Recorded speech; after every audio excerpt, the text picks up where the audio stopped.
makanan keluarga kan ada dua makanan, jadi seperti apa Kak? Jadi lagi makan waktu itu makan di salah satu restoran gitu. Restorannya juga yang tempat kita makan itu restoran terkenal sih gitu. Dan itu kebetulan kita lagi makan kayak rebus-rebusan gitu kan, yang all you can eat gitu. Nah terus pas kita lagi makan, kita makannya sama semua, jadi kita ambil 2 meja, ada staff-staff aku, karyawan aku gitu. Terus aku, Sony, ada anak aku juga gitu. Terus udah lagi makan, terus lagi itu makan itu susternya si Ejas kan udah gak kerja sama kita lagi karena nikah gitu. Terus datang ke sini dari Jawa ke sini. Terus udah makan sama-sama sehat, benar-benar nggak ada sakit sama sekali. Terus ya makan aja sih, nggak kepikiran kalau ada apa-apa gitu. Nah pulang dari makan itu tiba-tiba jam berapa ya, sore deh, jam 5-an apa setengah 5 gitu, kayak aduh aku mual nih. Aku pikir tuh kayak sakit lambung biasa, oh mual, udah minum ini aja air putih anget, aku bilang gitu, atau yang manis-manis. Enggak, ini aku kayaknya mau muntah katanya gitu. Terus aku pikir, oh udah muntah tuh. Udah, aku pikir selesai gitu kan. Totonya baru muntah, duduk, muntah lagi gitu. Sampai itu terjadi sampai 12 kali. 12 kali muntah, dan muntahnya itu bukan kayak muntah biasa lagi, udah kayak nembak gitu loh. Jadi keluar itu gitu, yang keluar bener-bener keluar gitu, sampai terakhir itu udah cairan semua yang bening gitu, sampai udah nggak ada lagi yang dimuntahin gitu. Itu Mas Sony? Iya gitu, karena yang lain kita nggak ada yang sakit gitu. Jadi kayak memang kayaknya waktu itu tuh aku inget-inget itu kenapa gitu kan. Nah Sony ini waktu pas ada makan kepiting, itu kepitingnya itu kayak belum mendidih banget gitu, sama dia udah diambil gitu, kayak masih baru panas udah diambil gitu. Kayak kalau aku kan beda sama dia, aku tuh nunggu sampai berubah bulu tuh baru aku ambil. Nah kalau dia enggak diambil. Nah aku tuh baru inget, kayaknya kamu, karena kalau udah keracunan makanan gitu kan kita juga mikirin, bingung ya makanan yang mana, karena yang dimakan tuh banyak, ada sapi, ada ayam, ada seafood gitu kan, ada macam-macam saat itu gitu yang dimakan, apalagi all you can eat. Nah tapi ya kemungkinan besarnya kalau menurut kata dokter, biasanya resiko-resiko kayak gitu tuh seafood. Di seafood yang memang dia mentah tapi harus dimasak dulu, masaknya nggak sempurna gitu, setengah matang kan? Iya, jadi kayak mungkin lapar kali kan, terus main diambil aja belum mendidih. Kalau aku kan nunggu mendidih dulu gitu. Tapi kayaknya sih feeling aku dari situ, karena yang lainnya aku tanyain satu-satu sampai supir aku, apa kan aku ajak semua makan di situ tuh nggak ada yang sakit atau muntah, nggak ada. Terus kondisinya saat ini gimana? Kondisinya perutnya dia tuh masih nyeri di tengah-tengah sini, terus masih pusing, katanya pusing, terus kayak masih mual, makan masih kurang enak. Tapi ya aku paksain lah gitu, aku bilang ya kan mau sehat, terus aku nggak bolehin makanan dari luar dulu, karena memang dokter menyarankan makan makanan dari sini dulu. Nah kalau dokter bilang kemarin saat diperiksa itu katanya ada infeksi gitu di perutnya.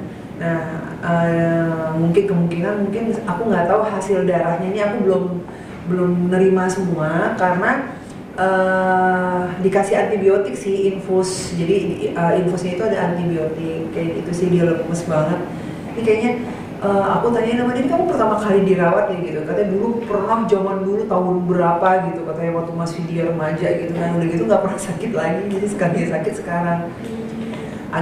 Dia tuh agak parno sih orangnya juga sebenarnya, kan manja ya, kayak misalkan kemarin di ronsen, aku nggak apa-apa kan kok, aku di ronsen gitu, nggak apa-apa aku bilang kayak gitu kan, karena memang mungkin harus ngecek semua kan, mau tahu dari mana kayak gitu sih.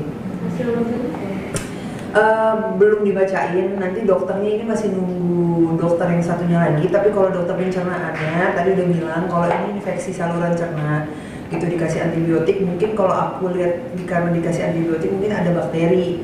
Sama ada satu pemeriksaan lagi yang memang itu pemeriksaannya agak lengkap, lama.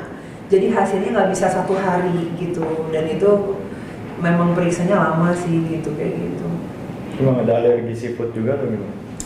Alergi seafood sih nggak ada gitu, tapi dia memang ada alerginya dia tuh lebih ke kayak aku sih, misalkan rinitis, kalau bersin-bersin, kalau terlalu dingin, apa gitu-gitu doang. Tapi kalau seafood nggak pernah ada kejadian Sony kayak gitu, karena selama aku kenal dia dan jauh dari zaman dulu sampai ke kakak-kakaknya aja aku tanyain aja, nggak ada alergi maksudnya pernah makan terus muntah-muntah tuh dia nggak pernah kayak gitu. Jadi ini kejadian pertama kali dia kejadian makan sehat, bener-bener sehat, pulangnya langsung muntah-muntah kayak gitu, langsung badannya tuh ngilus, badannya ini aku nanyain ke dia gimana badannya, masih ngilu, jadi kayak gak enak gitu. Mungkin karena pencernaan kali ya kan, jadi kayak gak enak gitu, makan juga gak enak, kebanyakan makan juga serba salah gitu. Terus ya dia bilang kepalanya sakit, masih pusing gitu kan.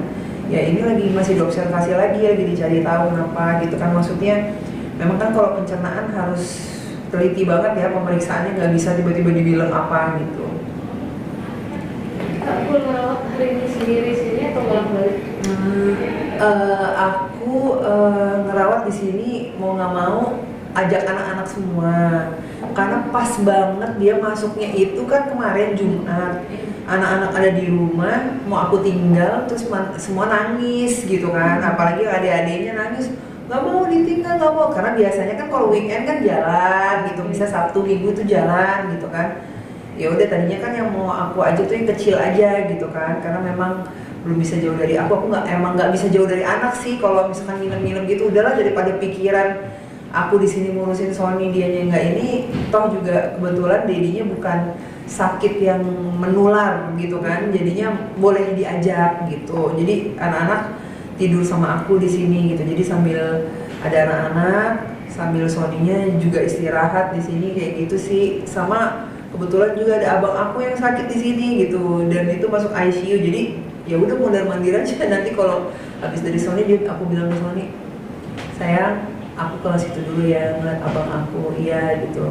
Tadinya tuh malah aku pikir nggak bakalan kayak gini kan, tadinya malah kita yang mau jenguk abangku gitu, karena memang kita sekeluarga sudah biasa di sini gitu, karena memang dokter keluarga lah gitu ada di sini yang memang sudah tahu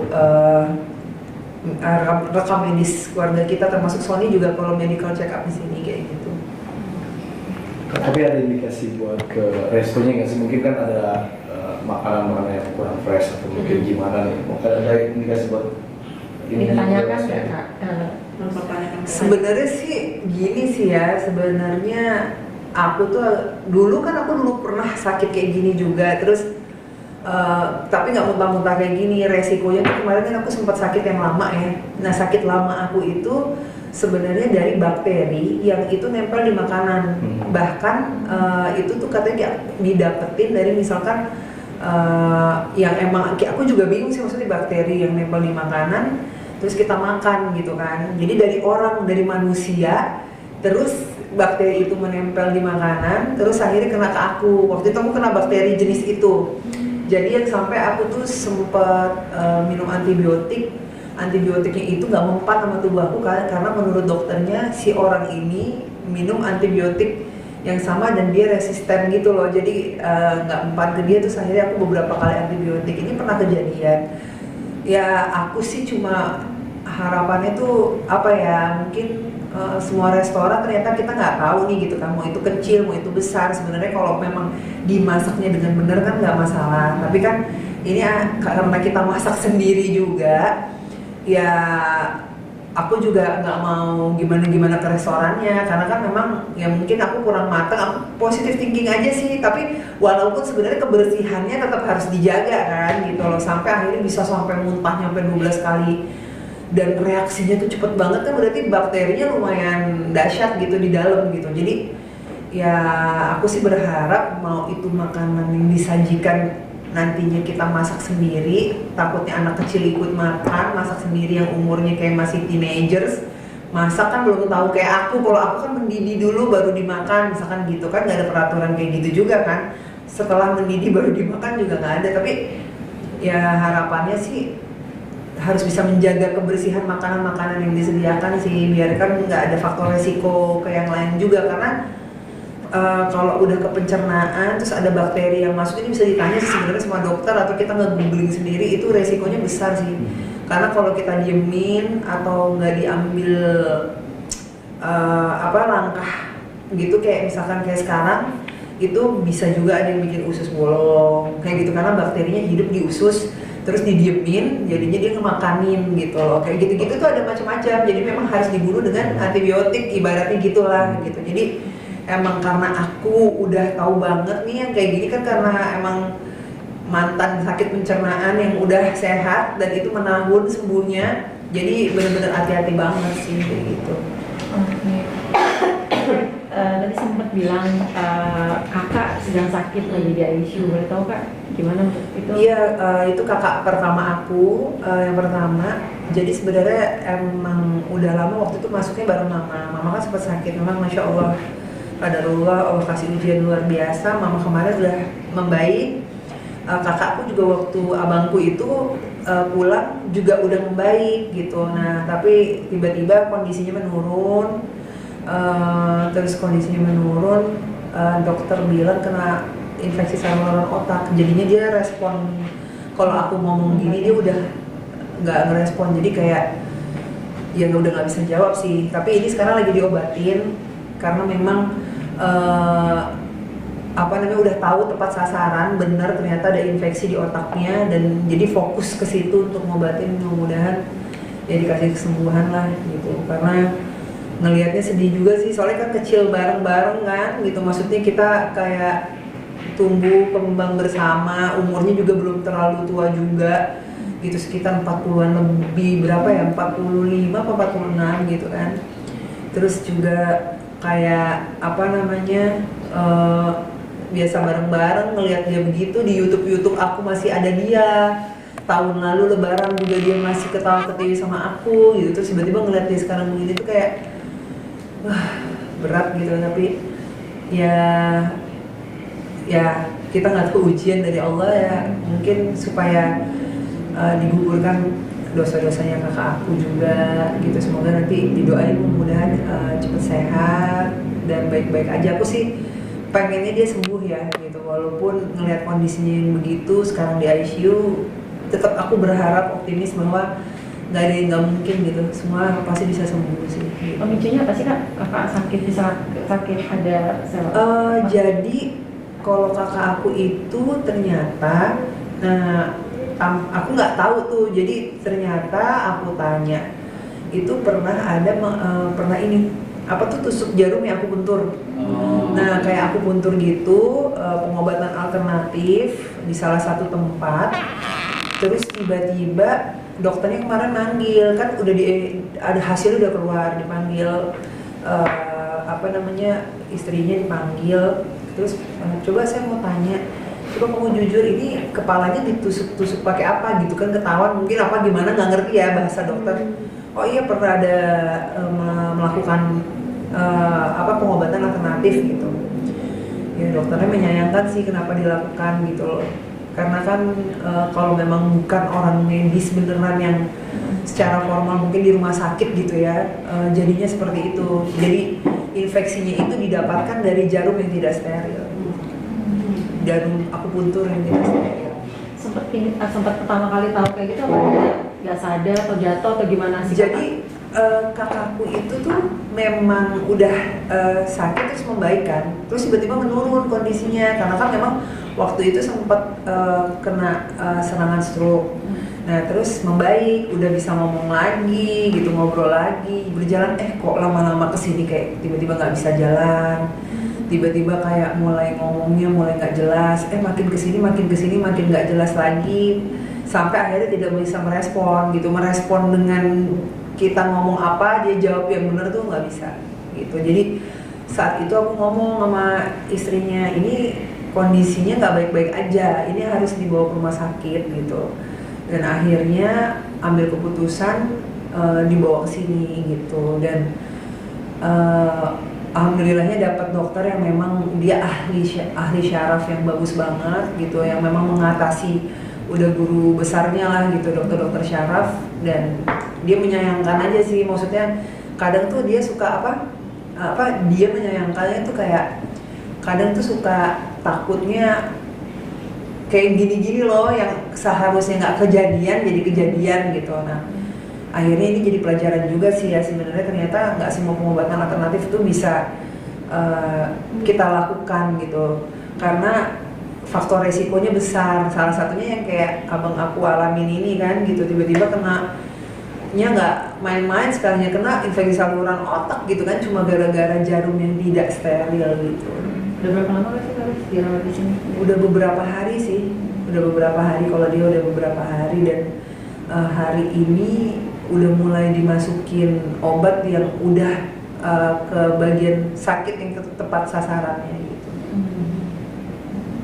Kata dokter gimana nggak kemungkinannya bisa dirawat lama atau memang bisa dirawat dulu? Ya udah pasti lama, kalau dia udah pasti lama sih, karena bisa, kalau aku ngeliat kondisinya aja aku nggak bisa bilang kalau bakal pulang cepat. Yang penting aku bilang sama dokternya, kasih perawatan yang terbaik aja dok, pokoknya sampai dia sembuh baru dia keluar dari sini. Dia masih sadar atau setengah sadar? Udah responnya udah nggak ini. Jadi kalau dia jawab ngomong nanti kadang dia bisa ngeliat, tapi dia aku misalkan ini siapa gitu, dia udah nggak koneksinya udah nggak sama gitu. Kakak nomor berapa? Kayak kakak nomor berapa? Pertama. Tapi ingat nggak ini siapa?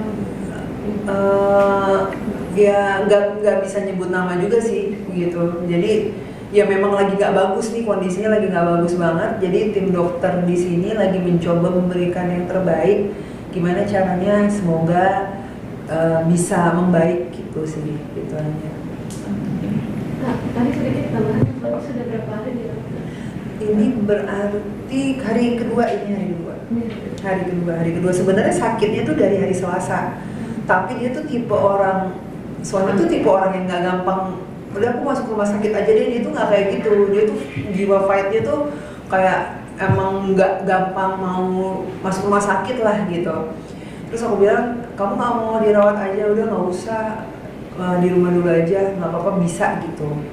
Udah aku bilang lihat dulu ya gitu, karena akhirnya beberapa hari Kamis itu udah nggak enak lagi, kayak yang udah aku nggak enak banget, ngilu, susah tidur, makannya juga udah mulai nggak enak gitu kan. Terus dia masih bela-belain, ntar dulu deh, besok Abang Fas itu exhibition gitu deh, pokoknya hari terakhir tuh perkenalan. Nah itu di terakhirnya itu exhibition gimana menunjukkan bakat. Nah abang ngaji di situ, dia tuh kayak nggak mau kalau nggak datang gitu loh, anaknya lagi ada penampilan gitu. Di situ tuh udah nggak enak dia, udah nggak enak. Nah terus pas pulang dari sana dia langsung ngomong, yaudah aku dirawat aja gitu. Dan itu berarti udah nggak kuat banget gitu. Jadi kayak yaudah langsung aku bawa ke sini gitu, dicek semuanya gitu, jantung, paru-paru, darah, feses, semuanya dicek. Kak, berbarengan sama sekolah anak, mesti bolak-balik terus anak tinggal di sini gimana?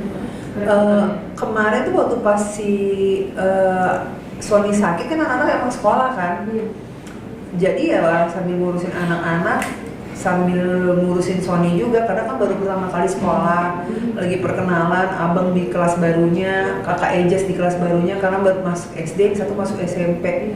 Jadi ya terbagi-bagi aja sih gitu ya, namanya juga seorang ibu ya, kita harus bisa ngelakuin semua hal.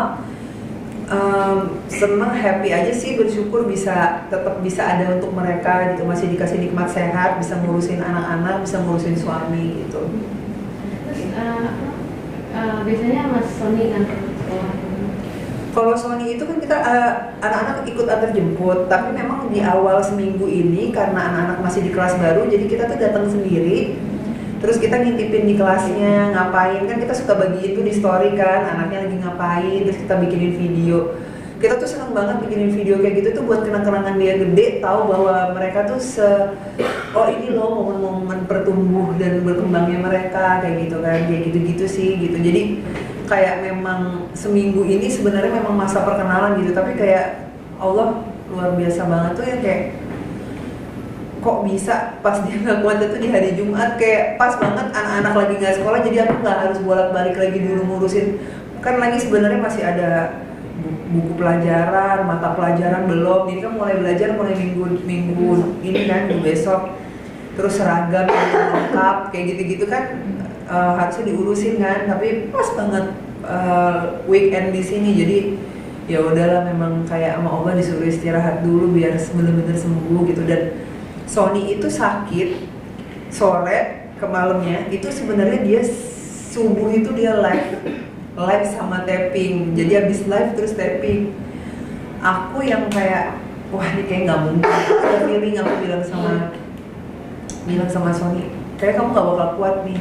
Dia tuh kayak orang nggak enakan kan, aku terus gimana, nggak mungkin nih, siapa yang mau bisa gantiin aku tiba-tiba aku lagi sakit gini. Dan itu kan kayak waktu kita ngobrolin nggak kuatnya ternyata muntahnya berkali-kali, itu sekitar jam 10 malam deh, setengah 10 atau setengah 11 gitu.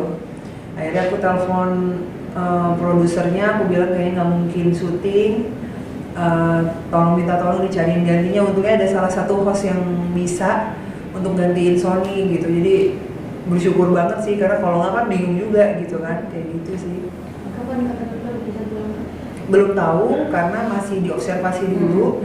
Terus juga kebetulan dia tuh juga ada sakit di bagian leher sini, katanya sakit banget lehernya. Nah itu juga nanti mau ada pemeriksaan juga, jadi biar nanti tuntas, nggak ada lagi keluhannya, selesai keluar dari sini tahu semuanya.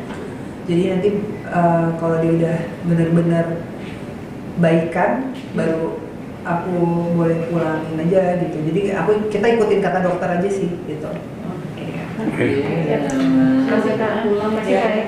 Terima kasih ya doainnya.